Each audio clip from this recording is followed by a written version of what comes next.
तो पुण्यात्माओं, हमारा विषय चल रहा था कि गुरु और इष्ट कबीर परमात्मा के सत भक्ति मार्ग में एक ही होते हैं, अलग अलग नहीं होते हैं। अब ये जो सारी जो प्रोसीजर वर्तमान में चल रही है, परमात्मा ने सत्सेवकों को निमित्त बना के जो शंका समाधान के प्रोग्राम चलवाए हैं, ये क्यों जरूरी हैं? क्योंकि परमेश्वर अपने सत्संगों में कहते हैं कि बच्चों, जब तक भक्ति मार्ग पे तर्क वितर्क नहीं होगा, जब तक आप पूरी तरीके से खोजबीन नहीं करोगे, किसी भी चीज को जानने की कोशिश नहीं करोगे, तब तक आपका ज्ञान नहीं निखरेगा। और जब तक ज्ञान नहीं निखरेगा तो पुण्यात्माओं, हम भक्ति मार्ग पे पूरी तरह से दृढ़ नहीं हो सकते। तो सुनिए परम पूज्य सतगुरु रामपाल जी महाराज जी का ये छोटा सा सत्संग कि भक्ति मार्ग पे तर्क वितर्क क्यों जरूरी है। ये शंका समाधान उसी तर्क वितर्क का एक नमूना है। सुनिए परमपिता परमेश्वर जी के मुख कमल से। परमेश्वर ने 600 वर्ष पहले वो लीलाएं की थी जो भगवान किया करता है, और उसी का प्रमाण पवित्र चारों वेद, गीता जी, सभी सदग्रंथ बताते हैं कि वो परमात्मा अपने निज लोक से चलकर आता है, अपनी विशेष खास आत्माओं को, वरिष्ठ आत्माओं को आकर मिलता है, उनको अपने तत्व ज्ञान से परिचित कराता है। क्योंकि पिछले संस्कारी जो हंस होते हैं, वो चाहे शिक्षित हैं चाहे अशिक्षित हैं, वो भगवान के मार्ग में घनी आनाकानी नहीं करते, वो चतुर नहीं होते, वो सादे होते हैं। तो उन सादे लोगों का, सादे भक्तों का नाजायज फायदा उठा लिया नकली गुरुओं ने। क्योंकि सभी ये कहता है भक्त, श्रद्धालु भक्त वृंद, कि भाई भगवान के का जो मार्ग है, भगवान के ज्ञान में तर्क वितर्क नहीं होना चाहिए, तर्क वितर्क का विषय नहीं है। जबकि कबीर जी ये कहते हैं कि भगवान का मार्ग तर्क वितर्क का विषय है। जब तक आप तर्क वितर्क नहीं करोगे, आप भगत 7 जन्म नहीं बन सकते। क्योंकि अज्ञान से परिपूर्ण हो चुके हो आप, और तर्क वितर्क से वो ज्ञान निखरेगा, सच्चाई सामने आएगी। तो हम जितना भी ज्ञान आज तक स्वीकार किए हुए थे, सुने हुए थे, वो सारा ही विपरीत था। कारण से लोग नहीं जा सके जहां हम सदा सुखी रहते। परमात्मा स्वयं ही। तो पुण्यात्माओं, आप जी ने सुना परम पूज्य सतगुरु रामपाल जी महाराज जी के मुख कमल से कि पहले लोग ये कहा करते थे, जो अज्ञानी धर्मगुरु थे, कि हमने जो कह दिया वो फाइनल है, परमात्मा का मार्ग, भक्ति मार्ग तर्क वितर्क का विषय नहीं है। जबकि कबीर परमेश्वर जी कहते हैं कि भक्ति मार्ग तर्क वितर्क का ही विषय है। और जब तक आप तर्क वितर्क नहीं करोगे, अपनी शंकाओं का समाधान नहीं जानोगे, जहां तुम्हें कोई शंका हो जाती है, जब तक तुम उस शंका का समाधान नहीं करवा लोगे, तब तक तो तुम भगत 7 जन्म भी नहीं बनोगे, और बिना तर्क वितर्क के तुम्हारा ज्ञान नहीं निखरेगा। तो तर्क वितर्क कितना जरूरी है, परमेश्वर ने अपने मुख कमल से बताया। तो ये जो शंका समाधान का जो प्रोग्राम है, जो बहुत सारे भगत भाई बहन कहते हैं कि पवन दास को किसने आदेश दे दिया, गुरुजी से कब आदेश लिया पवन दास ने शंका समाधान के माध्यम से फेसबुक पे लाइव आने का। तो भाई, ये परमात्मा के यूनिवर्सल आदेश हैं, सार्वभौमिक आदेश हैं, परमात्मा के सबके लिए हैं। आप भी लाइव आइए, कोई बड़ी बात नहीं है। परमेश्वर से सद्बुद्धि की भीख मांगिए, हरि चर्चा, ज्ञान चर्चा, साध संगति के लिए आप भी लाइव आइए। ये परमात्मा ने जो सोशल मीडिया हमें दी है, ये किस लिए दी है? हम इसका ज्यादा से ज्यादा ज्ञान प्रचार में और शंका समाधान में हम इसका उपयोग करें। हम खुद भी शंका रहित हों और दूसरों को भी शंका रहित करने का प्रयास करें, परमात्मा के ही ज्ञान आधार से। तो पुण्यात्माओं, बात चल रही थी हमारी इष्ट और गुरु को लेके, और इष्ट और गुरु के बीच की जो खाई है, वो जब तक हम नहीं मिट लेंगे, जब तक नहीं मिट जाएगी। और वो खाई मिटेगी तर्क वितर्क से, परमात्मा के सत्संग सुनने से, परमात्मा के सत्संगों पे, उनके कहे गए वचनों पे गहनता से विचार करने से। और विचार आज हमें करना पड़ेगा, नितांत आवश्यक है। और वही विचार करवाने के लिए परमात्मा ने अपने सत्सेवक बच्चों को शंका समाधान प्रोग्राम के लिए चुना है, निमित्त बनाया है। अब देखिए, सतगुरु रामपाल जी महाराज जी, जैसा कि हम सभी जानते हैं कि आज एक भगत की भूमिका में है। वे सतगुरु की भूमिका में हैं और परमात्मा तो स्वयं है ही हैं। हम रोज नित्य नियम में परमात्मा की वाणी भी पढ़ते हैं कि साहिब से सतगुरु भय और सतगुरु से भय संत और धर धर विशाल वेश अंग खेलय आदि और अंत। यानी स्वयं वो कबीर परमात्मा अपने बच्चों तक ये सतज्ञान पहुंचाने के लिए, उन्हें अपनी जानकारी करवाने के लिए, उनसे सत भक्ति करवा के काल लोक से छुटकारा दिलवाकर सतलोक ले जाने के लिए वो कबीर परमात्मा, वो साहिब से सतगुरु भय, वो कबीर परमेश्वर साहिब पूर्ण परमात्मा उस अपने साहिब वाले रूप से सतगुरु रूप में नीचे आए। सतगुरु होता है सच्चा ज्ञान देने वाला। साहिब से सतगुरु भय और सतगुरु से भय साध, सतगुरु से भय साध, साध यानी भगत। और ये तीनों अंग एक हैं। कौन से? साध, सतगुरु और साहिब। ये तीनों अंग एक हैं। गति कुछ अगम अगाध, बस थोड़ी थोड़ी सा उनमें अंतर है, वो हमने समझना है क्या अंतर है।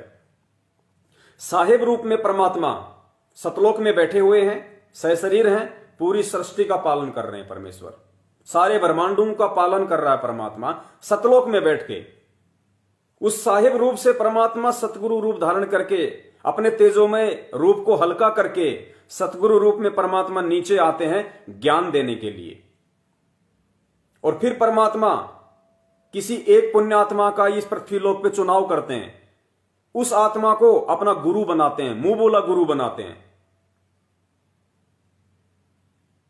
क्यों बनाते हैं? एक भगत की भूमिका परमात्मा क्यों करते हैं? बार बार गुरुदेव ने बताया, भगत को यह समझाने के लिए कि भगत का अपने गुरु के प्रति क्या भाव होना चाहिए, कितनी श्रद्धा होनी चाहिए, भगत के क्या लक्षण होने चाहिए। वो एक उदाहरण पेश करता है परमात्मा कि एक अच्छे भगत में क्या लक्षण होते हैं, क्या क्या उसके गुण होते हैं, ताकि उसका सतगुरु उससे प्रसन्न हो और जल्द ही उसे वो वस्तु दे दे जिस वस्तु के लिए ये आत्मा युगों युगों से भटक रही है। तो साहिब से सतगुरु भय और सतगुरु से भय साध, ये तीनों अंग एक हैं। गति कुछ अगम अगाध। तो पुण्यात्मा वर्तमान में परमात्मा मुख्यतः जिन दो भूमिकाओं में हैं, पहली भूमिका सतगुरु की, सन 1994 से परमात्मा नाम दीक्षा देने लगे, तो परमात्मा सतगुरु की भूमिका में, और दूसरी भूमिका परमात्मा की साध की, भगत की भूमिका। तो इन दो भूमिकाओं में रह के ही परमात्मा जब तक यहां रहेंगे, अपनी लीला करेंगे, तब तक अपना सारा सिस्टम वो देखेंगे। लेकिन वही परमात्मा जो सतगुरु रूप में है, साध रूप में है, वही परमात्मा है, वही साहिब है। इस बात को हमने उनके द्वारा दिए गए तत्व ज्ञान से खुद समझना पड़ेगा। वो परमात्मा जिन दो भूमिकाओं में है, वो अपनी भूमिका पूरी करेगा।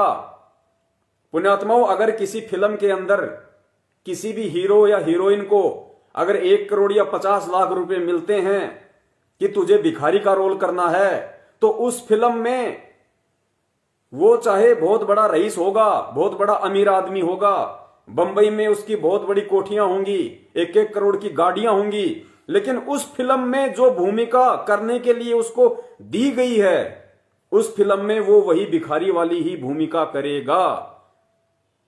लेकिन फिल्म देखने वाले यहां से उसको भिखारी नहीं मानते, क्योंकि उनको पता है कि ये एक्टिंग कर रहा है, ये भिखारी नहीं है, ये बहुत बड़ा अमीर आदमी है। तो पुण्यात्माओं, ठीक इसी प्रकार आप और हमने इस बात को समझना पड़ेगा कि जो इस पृथ्वी पे वर्तमान में हमारे सतगुरु की भूमिका में है, स्वयं एक भगत की भूमिका में है, वो केवल भगत और सतगुरु ही नहीं है, वो स्वयं कबीर परमात्मा है। इस बात को परमात्मा ने अपने सत्संगों के माध्यम से हमें समझाने का खूब प्रयास किया। मालिक ने अपने सत्संगों में इतने संकेत किए, इतने इशारे किए, उन इशारों को आज हमने समझना पड़ेगा। ठीक है, हम नहीं समझ पाए, सभी के इतने मजबूत भक्ति संस्कार नहीं होते, लेकिन परमात्मा ने बताया कि साध संगति की जरूरत इसलिए पड़ती है कि तुम अपने उन संस्कारों को मजबूत कर सको। बरवाला आश्रम में जब परमात्मा सत्संग किया करते थे, सत्संग के बाद में सभी भगत भाई बहन आपस में बैठ जाया करते थे, हरि चर्चा करते थे, परमात्मा की महिमा का गुणगान किया करते थे। उसको साध संगति कहते थे। उससे भक्तों का मनोबल बढ़ता था, विश्वास बढ़ता था, दृढ़ता आती थी भक्ति भगवान पे, गुरु जी पे। एक विश्वास पैदा होता था, एक उमंग पैदा होती थी भक्ति के लिए। तो वही साध संगति आज चल रही है और आज इस साध संगति की विशेष आवश्यकता है, क्योंकि पिछले 6 वर्षों से परमात्मा शरीर रूप में हमारे से दूर हैं। तो वो सभी आत्माएं आपस में जीवित रहें, एक दूसरे से जुड़ी रहें, भक्ति और भगवान पे विश्वास बना रहे। इसके लिए ये परमात्मा ने सार्वभौमिक आदेश दे रखा है कि जो पुराने भगत हैं, जिन पे परमात्मा ने अपने तत्व ज्ञान की थोड़ी बहुत दया कर रखी है, ये उनकी जिम्मेदारी है अपने भगत भाइयों को संभाल के रखने की, अपने भगत भाइयों को संपर्क में रख के और परमात्मा के विषय में जानकारी देने की, उनकी छोटी से छोटी और बड़ी से बड़ी शंकाओं के समाधान की, ताकि उनको कोई अड़चन पैदा ना हो, उनको कोई भी काल एजेंट, कोई भी भक्ति से दूर जो इंसान है वो उनको भ्रमित ना कर सके, परमात्मा से दूर ना कर सके। तो कितने इशारे किए परमात्मा ने, आज उन्हीं इशारों के बारे में हम बात कर रहे हैं। और इस वीडियो को आपने विशेष तौर से देखना जरूरी है। दास ने पहले ही कह दिया कि ये वीडियो भले लंबा हो सकता है, लेकिन इस वीडियो को आपने एंड तक देखना है और शेयर भी करते रहना है। और जब ये वीडियो समझ में आ जाएगा तो पुण्यात्मा इस वीडियो के अंत में जो फॉर्मूला है वो भी समझ में आएगा। और भले ही आज हमारा वीडियो चाहे कितनी बार डिस्कनेक्ट हो जाए, पहले वाला डिस्कनेक्ट हो गया उसको हम जोड़ देंगे, अगर ये भी डिस्कनेक्ट हो गया हम तीसरा शुरू करेंगे लाइव, आप लोग तुरंत जुड़ जाना। आज हमने वीडियो कंप्लीट करना है तो करना है, चाहे काल भगवान कितनी भी बाधा उत्पन्न क्यों ना करे। तो परमेश्वर ने सत्संगों में अपने विषय में जो जानकारी दी है, जो संकेत किए हैं, आज हमने उन संकेतों को समझना पड़ेगा। तो देखिए अगला जो संकेत दिया है परमात्मा ने सत्संग के माध्यम से, उसमें परमात्मा ने क्या बताया है। एक मुश्किल से 2 मिनट का सत्संग, और 2 मिनट के सत्संग में परमात्मा ने 4 टॉपिक इतने इंपॉर्टेंट बता दिए। 2 मिनट के सत्संग में 4 टॉपिक, और चारों के चारों टॉपिक ये साबित करते हैं कि परमात्मा के क्या लक्षण हैं, परमात्मा के क्या गुण होते हैं और परमात्मा कौन है। पहला परमेश्वर ने इसमें बताया कि अपनी महिमा बताने के लिए परमात्मा को इस काल लोक में स्वयं ही आना पड़ता है। जैसा कि पहले भी दास ने बताया था कि उस परमात्मा के अलावा जो सबसे ऊपर है, और गुरुजी ने क्या बताया हमें गीता जी पढ़ाते समय, कि बेटा कभी भी अपने बाप की डेट ऑफ बर्थ नहीं बता सकता, और बेटे को उसके बाप की डेट ऑफ बर्थ उसका दादा बताता है। तो पुण्यात्माओं, वो सबका जो दादा है कबीर परमेश्वर, जो सबसे ऊपर है, जिसकी जानकारी किसी को नहीं है, तो उसकी जानकारी यहां का कोई भी प्राणी नहीं दे सकता है। उस दादा ने स्वयं ही यहां पे आके अपनी और अपने विधान के विषय में जानकारी देनी पड़ती है। पहला टॉपिक इस ऑडियो में ये। तो इस टॉपिक से साबित होता है कि आज अपने द्वारा रची गई सृष्टि की जानकारी देने के लिए स्वयं वो दादा इस पृथ्वी पे आया हुआ है। किसका दादा? ब्रह्मा विष्णु महेश जी का दादा, क्योंकि ब्रह्मा विष्णु महेश जी की उत्पत्ति काल से हुई है, और काल का बाप कौन है? कबीर परमात्मा। इसलिए परमात्मा ने दादा कहा कि कौन ब्रह्मा का पिता है, कौन विष्णु की मां, शंकर का दादा कौन है? तो शंकर का दादा कौन? कबीर परमात्मा। तो पुण्यात्मा, वो दादा ही अपने विषय में यहां जानकारी दे सकता है, उस लोक की, सतलोक की, अपने द्वारा रची गई सृष्टि की। आज वो दादा स्वयं सतगुरु रामपाल जी महाराज जी के रूप में इस पृथ्वी पे प्रकट है, मौजूद है। केवल तत्व ज्ञान रूपी आंखों से उन्हें पहचानने की जरूरत है। पहला टॉपिक ये। दूसरा टॉपिक इसमें है कि परमात्मा मानव शरीर में आता है। गुरुदेव ने भी बताया कि परमेश्वर जब भी यहां आते हैं तो एक मानव का चोला धारण करते हैं। फिर परमात्मा यहां क्या बता रहे हैं इस ऑडियो में, हमें समझाने के लिए कि भाई जब परमात्मा इस लोक में एक मानव शरीर धारण करके आता है तो हम जो जीव हैं हम उस परमात्मा को मानव ही समझ लेते हैं। तो पुण्यात्माओं, ये गलती आज 70% संगत कर रही है। परम पूज्य सतगुरु रामपाल जी महाराज जी जो एक मानव रूप में आए हुए हैं, उनको मानव समझकर, कहते हैं ना, गुरु को मानुष जोग ने करे चरणामृत को पान, ते नर नरक में जाएंगे जन्म जन्म होए समान। और गुरु मानुष कर जानते वो नर कहिए अंध, ओवे दुखी संसार में आ गए यम की फंद। ये वाणियां आदरणीय गरीबदास जी महाराज जी ने बोली हैं। और वाणियां क्यों बोली हैं? वाणियां इसलिए बोली है कि जब वो परमात्मा इस पृथ्वी पे आएगा एक मानव शरीर में, तो कुछ जो आत्माएं हैं जो अज्ञानता में, मूर्खता में, नादानी में, देखा देखी में उस परमात्मा को मानुष समझेंगी, अपने जैसा मनुष्य समझेंगी। तो पुण्यात्माओं, ये गलती अब हमने नहीं करनी है। तो परमेश्वर यहां इशारा कर रहे हैं इस ऑडियो में कि परमात्मा जब यहां आते हैं तो मानव शरीर धारण करके आते हैं, लेकिन हम उनको एक मानव ही मान लेते हैं। दैट्स मीन अब हमने उनको मानव मानने की भूल नहीं करनी। ये परमात्मा इस ऑडियो में समझाना चाह रहे हैं, जो आगे आप सुनेंगे। तीसरा पॉइंट इस ऑडियो में है कि परमात्मा अजन्मा होता है। अजन्मा मतलब परमात्मा का कभी किसी मां से जन्म नहीं होता। सतगुरुदेव जी अपनी तरफ इशारा कर रहे हैं इस ऑडियो में कि परमात्मा अजन्मा होता है, स्वयंभू, स्वयं प्रकट होता है। आगे परमात्मा ने बताया कि संत भगत भी होता है और संत रूप में परमात्मा भी आ जाता है। मतलब परमेश्वर ने यह बताया कि संत रूप में जो संत होते हैं वो भगत को भी कहा जाता है संत। और साथ ही गुरुदेव क्या कह रहे हैं कि भाई संत रूप में परमात्मा भी आ जाता है। तो आज हम क्या कहते हैं? संत रामपाल जी महाराज, संत रामपाल जी महाराज। तो भाई उस संत रूप में आज वो परमात्मा आया हुआ है। भाई मैं आया हुआ हूं, ये परमात्मा हमें समझाना चाह रहे हैं। अब सुनिए आप ये ऑडियो, और इस ऑडियो में जो 4 टॉपिक हैं दास एक बार दोबारा से रिपीट कर देता है, ताकि जब आप ये ऑडियो सुनोगे तो आपको ध्यान रहेंगे। और पुण्यात्माओं, परमात्मा का कोई भी शब्द अनायास नहीं होता, ये पूर्ण परमात्मा है।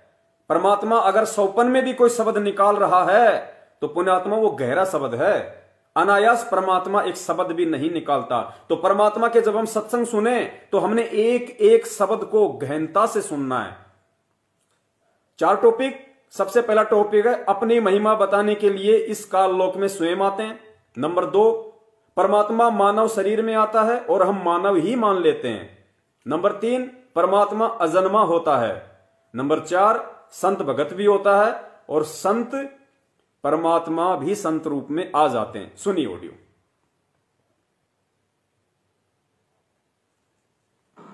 परमात्मा स्वयं ही अपनी महिमा बताने के लिए इस काल के लोक में आते हैं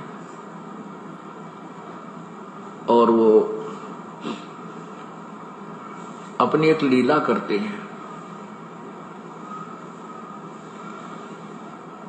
परमात्मा अजन्मा है, कभी परमेश्वर का कोई जन्म नहीं होता। जब भी वो इस काल के लोक में आते हैं वो सहज शरीर आते हैं और सहज शरीर ही चले जाते हैं। यहाँ कुछ समय के लिए एक मानुष जैसी लीला करते हैं,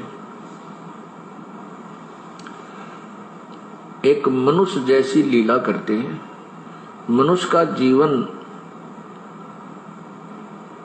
जैसे एक मानव अपनी क्रिया करता है, यहाँ वो ऐसी ही क्रिया करते हैं।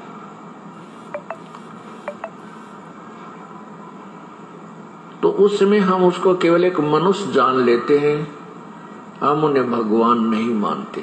भगवान हम क्यों नहीं मानते? परमात्मा किस लिए नहीं मानते? क्योंकि हमारे को ज्ञान गलत बताया हुआ होता है।